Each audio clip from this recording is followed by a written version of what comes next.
جی، آپ اپنے حوالہ جات کے اندر عموماً معروف عالم دین علامہ ناصر الدین البانی کا ذکر کرتے ہیں، جبکہ بعض لوگ علامہ ناصر الدین البانی مرحوم کے بارے میں غلط زبان استعمال کرتے ہیں، تو تھوڑا سا اور کہتے ہیں کہ انہوں نے حدیث کا بہت زیادہ نقصان کیا ہے، ان کی شخصیت کے بارے میں اور کام کے بارے میں تھوڑا سا واضح فرما دیجیے۔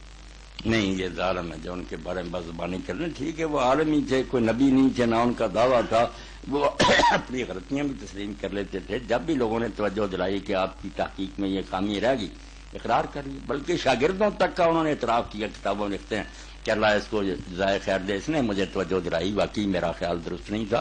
وہ ایسے عالم نہیں تھے، بہت ربانی عالم تھے، نیک تھے، اور علم حدیث کی جو خدمت اس دور میں انہوں نے کی، کسی کو توفیق نہیں۔ اب جتنا لوگ کر رہے ہیں نا حدیث پر بڑا زور شور سے کام ہے، یہ صدقہ انہیں کا، انہوں نے یہ کام شروع کیا، لوگ تخریج کے علم کی طرف متوجہ ہوئے، بڑی نیکی پھیلی ان سے، علم حدیث میں بہت اس سے فائدہ ہوا۔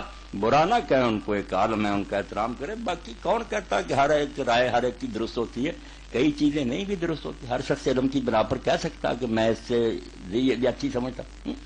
اب دیکھو نا، شیخ عبدالعزیز ابن باز رحمۃ اللہ علیہ کی جو نماز چھپ رہی ہے اس میں کہ سجدے کو جب جاؤ تو پہلے گھٹنے رکھو، اور جب اٹھو تو پہلے ہاتھ اٹھا لو، جیسے عام لوگ جاتے ہیں۔ تو ناصر الدین البانی اور بہت سے محدثین کہتے کہ نہیں، پہلے ہاتھ رکھو۔ تو اختلاف علماء میں ہو جاتا، کس کی بات زیادہ بہتر ہے وہ پھر دلیل سے عالم فیصلہ کر سکتا ہے۔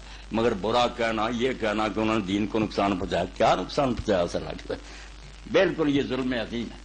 اور آپ کی بات درست ہے کہ ناصر الدین البانی اللہ تعالیٰ انہیں غریق رحمت کرے، میری ایک دفعہ ان سے ملاقات ہوئی تو ایک دوست نے ان سے پوچھا کہ آپ نے اپنی کتاب کے اندر لکھا ہے کہ چہرے کا پردہ نہ بھی کیا جائے تو بات بن جاتی، تو جبکہ آپ کی بیٹیاں مدینہ منورہ کے اندر اور آپ کی بہویں پھر رہی ہیں اور وہ با پردہ ہیں، تو وہ کہتے کہ یار میری جو پہلی کتاب ہے نا وہ بات درست نہیں۔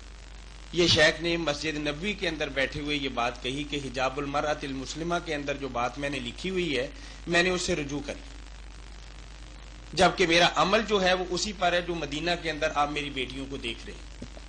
یہ تو پہلے بھی انہوں نے لکھا تھا کہ میرے گھر میں وہ یہ چہرہ بھی چھپایا جاتا، میں اس کو مستحب سمجھتا ہوں۔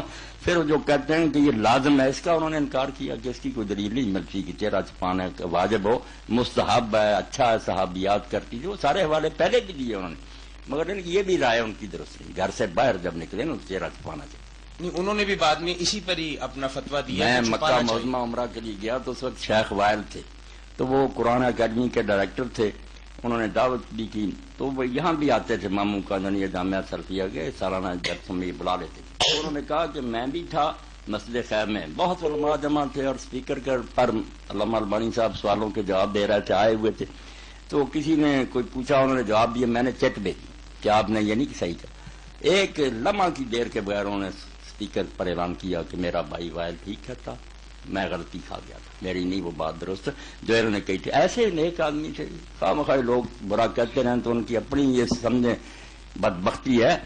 رائے سے اختلاف کر سکتے ہیں، علم سے کہہ کہ یہ حجاب المرأۃ المسلمہ کے بارے میں وہ یہی کہتے رہے کہ یہ جو قراردادیں پاس کرتے ہو کہ سعودیہ میں اس کا داخلہ بند کرو کتاب کا، یہ چھپنی نہیں چاہیے، یہ کوئی جواب تو نہیں۔ میں نے جو کچھ لکھا اگر اس میں غلطی ہے تو آپ دلائل سے مجھے بتائیں کہ اس میں یہ خامی میں فوراً رجوع کروں۔ یہ کام نہیں نہ کرتے تھے، بلکہ کئی علماء سے تو میں نے سنا کہ انہوں نے صاف کہا کہ بات تو یار اس کی سچی ہے، ہمارے پاس جواب کوئی نہیں، مگر ہم کیا کریں، چہرے کے پردے کا کہتے آتے ہیں، اس لیے اب کیسے کہیں کہ نہیں بات اس کی ٹھیک، شکست کا اعتراف کیا۔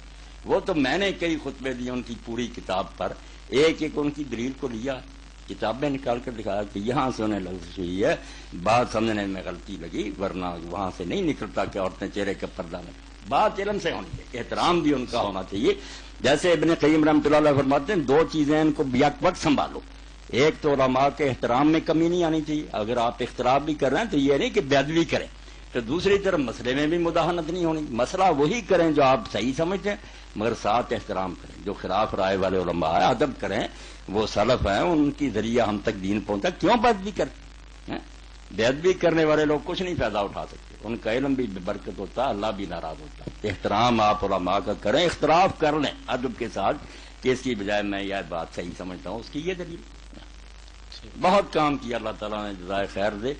اب اگر وہ تقریب و سننا شائع ہو جائے، جو اصل ہے کام جو ان کی بیٹی ام عبداللہ کے پاس کی، جو سارا نچوڑ زندگی بھر کا نکالا نا جمر الجوامع کی طرح کہ یہ حدیثیں صحیح ہیں، کل 50-60 ہزار لاکھ کے قریب وہ ساری جلدیں آ جائیں، نچوڑ نکالا ہوا کہ سارے ذخیرے میں سے یہ ہے جو آپ کو کام دے سکے، وہ الگ کر دی پھر انہوں نے ساری بحثوں کے بعد تقریب السنہ علی الامہ کہہ تو امت کے سامنے سنت کو نہ پیش کر دیا۔ تو کام کرنے والے لوگوں کی تعریف کرنی چاہیے، ان کے لیے دعائے خیر کرنی چاہیے، بجائے اس کے کہ برا کہا جائے۔ جزاکم اللہ خیر۔ یہ سنا میں نے کچھ شیوخ کہتے ہیں یار انہوں نے جو صحیح ترمذی ضعیف ترمذی لکھ لی، ضعیف ابو داؤد، اس سے بڑا نقصان ہوا سیاستہ جو کہتے ہیں، حالانکہ پہلے بھی جیسے شیخ عبد الرحمۃ اللہ لکھتے ہیں وہ کس علم والے نے سیاستہ کہا تھا، یہ اس طرح کہاں سے چلی؟ کون کہتا سیاح؟ صحیح ہیں دو، باقی جو سنن ہیں ان میں ضعیف بھی ہیں، ابن ماجہ میں تو موضوع تک بھی ہیں۔ لے لے